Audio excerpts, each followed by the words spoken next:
আসসালামু আলাইকুম। শুরুতে আমি একটা কথা আপনাদেরকে খুব বিনীতভাবে বলতে চাই। অনেক উদ্যোক্তা আছেন যারা ই-কমার্স ভিত্তিক প্ল্যাটফর্মের মাধ্যমে জীবিকা নির্বাহ করছেন। অনেক উদ্যোক্তা আছেন যারা অনলাইন ভিত্তিক বিভিন্ন প্ল্যাটফর্মের মাধ্যমে উদ্যোগ গ্রহণ করেছেন। এই সমস্ত উদ্যোক্তারা তাদের বিজনেস সংক্রান্ত কোনো পোস্ট লোকচক্ষুর ভয়ে করতে পারছেন না, তাদের বিজনেস কার্যক্রম পরিচালনা করতে পারছেন না লোকচক্ষুর ভয়ে। এই জায়গাটায় আমার একটা কথা আছে, তা হচ্ছে অফিস খোলা রয়েছে, আদালত খোলা আছে, যারা দিনমজুর আছেন তারা তাদের পেশার মাধ্যমে জীবিকা নির্বাহ করছেন, ব্যাংকগুলো খোলা আছে, সব কিছুই খোলা আছে। তাহলে সকল আক্রোশ কেন শুধুমাত্র যারা অনলাইন ভিত্তিক প্ল্যাটফর্মে কাজ করছেন তাদের উপর হবে? এটাও তো তাদের প্রফেশনের জায়গা। এই প্রফেশনের মাধ্যমে তাদের অনেক কর্মী আছেন, হাজার হাজার লক্ষ লক্ষ কর্মী আছেন, হাজার হাজার লক্ষ লক্ষ কর্মীদের পরিবার কিন্তু এর মাধ্যমে ডিপেন্ডেন্ট। তাদের বাবা মায়েরা তাদের উপর ডিপেন্ডেন্ট রয়েছে, বাবা মায়ের চিকিৎসার ব্যাপার ডিপেন্ডেন্ট রয়েছে, ছেলে মেয়েদের সামগ্রিক বেড়ে ওঠার ব্যাপারটা তাদের উপর ডিপেন্ডেন্ট রয়েছে। তাহলে সব কিছুই যখন খোলা, সব কিছুই যখন চলছে, শুধুমাত্র অনলাইন ভিত্তিক প্ল্যাটফর্মে যারা কাজ করছেন তারাই কেন শুধুমাত্র দোষের ভাগিদার হবেন? এই জায়গাটা কিন্তু আপনারা নিজেদের জায়গা থেকে নিজেরা একটু চিন্তা করে নেবেন। ব্যক্তিগতভাবে আমি বলতে পারি যে আমাদের অনফিল্ডে আমি উপস্থাপনা করছি, আমি যমুনা টেলিভিশনে কাজ করি, আমার একটা প্রফেশন আছে।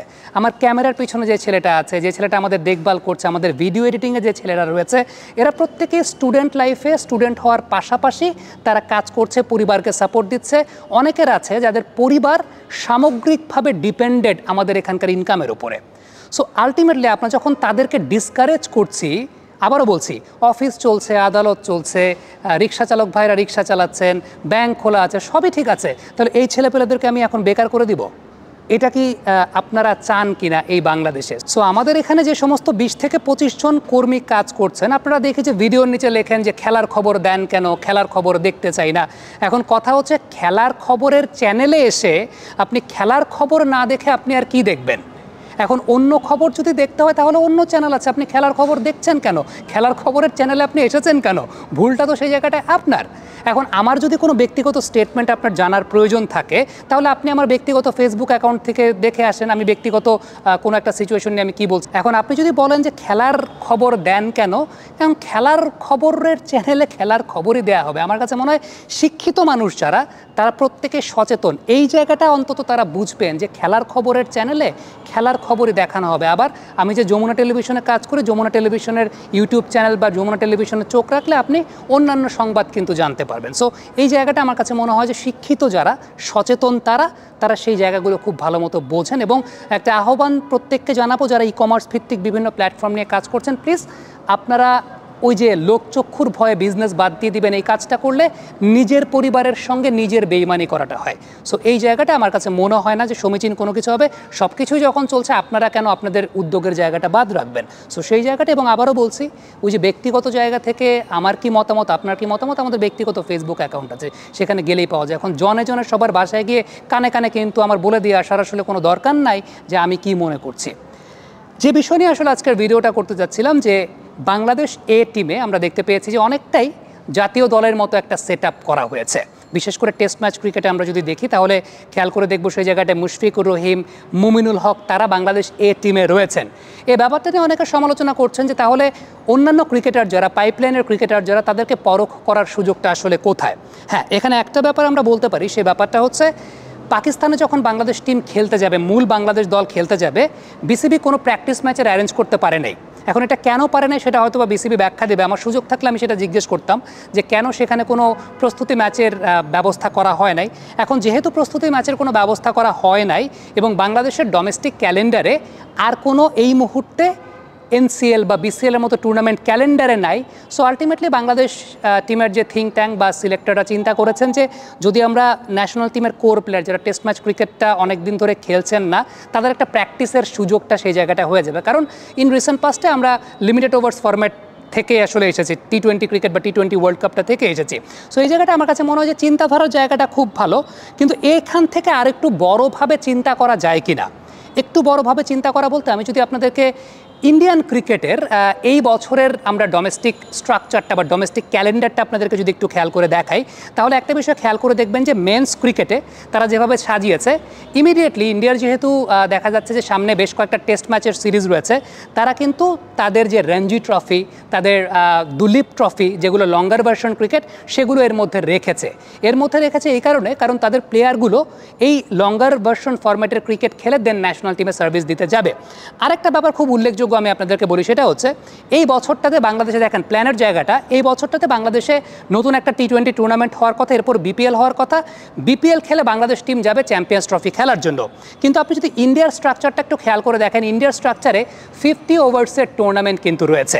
অর্থাৎ চ্যাম্পিয়ন্স ট্রফির আগে ইন্ডিয়ার স্ট্রাকচারে কিন্তু 50 ওভারের টুর্নামেন্ট, যেটা আপনি খেয়াল করে দেখবেন যে বিজয় হাজারে ট্রফিটা তাদের এই সময়ে রয়েছে, এবং বিজয় হাজারে ট্রফিটা কিন্তু 50 ওভার্সের ট্রফি।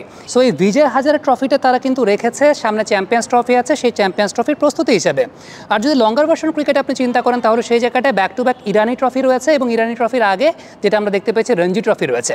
সো রঞ্জি ট্রফি, ইরানি ট্রফি, এটা খেলে তারা কিন্তু আইসিসি টেস্ট চ্যাম্পিয়নশিপে তাদের যে ইন্ডিয়া টিম, সেটাকে আরও শক্তপোক্ত করতে যাচ্ছে। এবং সবচেয়ে ইম্পর্টেন্ট যে ব্যাপারটা, সেই ব্যাপারটা হচ্ছে এই যে ওয়ানডে টুর্নামেন্টটা, বিজয় হাজারে ট্রফি, যেহেতু এবছর চ্যাম্পিয়ন্স ট্রফিটা ফেব্রুয়ারি মার্চের দিকে, সো তারা তাদের ক্যালেন্ডারটাই কিন্তু এই ফাইন টিউনিংগুলো খুব গুরুত্বপূর্ণ, যেটা আমাদের বাংলাদেশে যেহেতু এখন আমরা খেয়াল করছি যে প্রত্যেক বছর আইসিসির ইভেন্টগুলো, তো আলটিমেটলি ডোমেস্টিক কম্পিটিশনগুলো যদি সেই আইসিসির ইভেন্টগুলোকে কেন্দ্র করে সাজানো যায়, সেটা কিন্তু অনেক গুরুত্বপূর্ণ একটা বিষয় হিসেবে দাঁড়াতে পারে।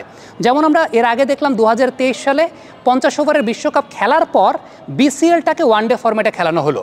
তখন কিন্তু সেটা ওয়ানডে ফরম্যাটে খেলার কোনো প্রয়োজনীয়তা ছিল না, তখন উচিত ছিল টি-20 ফরম্যাটে টুর্নামেন্ট করা, যেহেতু তারপরের বছরে টি-20 ওয়ার্ল্ড কাপ আছে, মানে এই 24 সালে টি-20 ওয়ার্ল্ড কাপের বছরটা ছিল।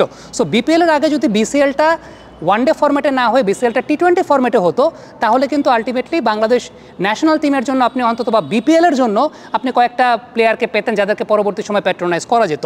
সো এই বছরও বুঝে আবার বললাম যে আমাদের যেটা হয়, সব কিছু সময় চলে যাওয়ার পর এই বছরও আরেকটা টি-20 টুর্নামেন্টের কথা চিন্তা করা হচ্ছে।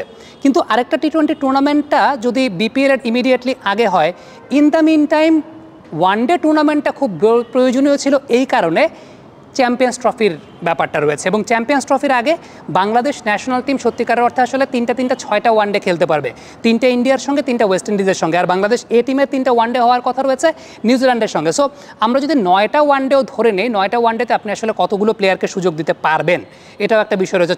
6টা ওয়ানডেতে হয়তো বা ন্যাশনাল টিমের প্লেয়াররা, আর যেটা নিউজিল্যান্ডের সঙ্গে, সেখানে তো আপনি পুরো ন্যাশনাল টিমের প্লেয়ারদেরকে খেলাতে পারবেন না, সেখানে আপনার নতুন কিছু প্লেয়ারকে সুযোগ দিতে হবে। সো এই জায়গাগুলো দিয়েও আসলে খুব ফাইন টিউনিংয়ের ব্যাপার রয়েছে।